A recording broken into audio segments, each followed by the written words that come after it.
Now we come to our battery bank for our solar system. This one is made up of 6-volt cells combined in different ways to get the voltage we need for our individual inverters. We're going to be using the big Xantrix 1000-watt this time, so we'll need 2 6-volt cells in series to come up with that 12 volts.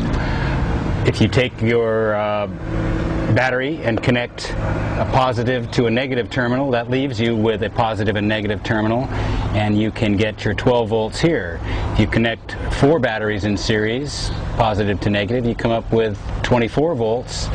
And if you needed a 48-volt system, which is not uncommon, you'd simply expand and use more batteries. But for a 12-volt system, we'll just use 2, and they're really the most dangerous part of the system. If you look down inside there, you can see a liquid, and that liquid is sulfuric acid. It will really seriously burn you, and that's why we have a base here. It's baking soda, and if you get that acid in your eyes or in your clothing, you can neutralize it with this. So very important to have this for safety.